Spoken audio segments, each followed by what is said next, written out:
மக்கள் திலகம் வந்து எப்படின்னா திரைப்படம் அவர் நடிக்கிற படத்துல வந்து ஏதாவது வந்து ஒரு ரொம்ப இன்வால்வ்மெண்ட் ஆயிடுவார் அந்த படங்களோடு. அவருக்கு வந்து நல்ல ஒரு மெசேஜ் இருக்கணும், ஒரு என்டர்டெயின்மெண்ட் இருக்கணும், நல்ல வந்து கருத்து சொல்லணும், வாழ்க்கையில எதிர்நீச்சல் போட கத்து கொடுக்கணும், வல்லமையை கொடுக்கணும். இப்படி என்ற எண்ணம் எல்லாம் அவருக்கு ரொம்ப உண்டு. தலைப்பே ரொம்ப பார்த்து வந்து அதுக்குள்ளேயே அந்த தலைப்புக்குள்ளேயே வந்து ஒரு செய்தியை கூறிடுவாரு மக்களுக்கு.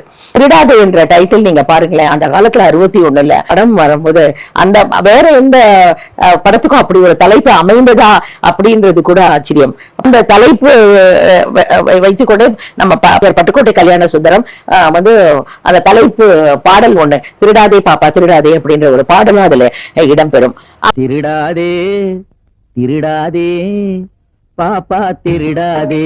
அவர் வந்து தலைப்புக்கு தேடிட்டு இருக்கும் பொழுது டைரக்ஷன் பி நீலகண்டன் அவருக்கு வந்து அந்த கதை எழுதுனதெல்லாம் மாலட்சுமணன்றவர்.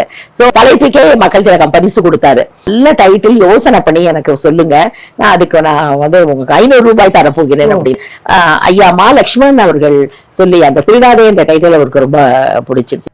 இந்த உண்டியல்ல போடப்படுகிற பணம் அத்தனையும் நல்ல வழியில சம்பாதிச்சதாகத்தான் இருக்கும்னு நம்புறீங்களா?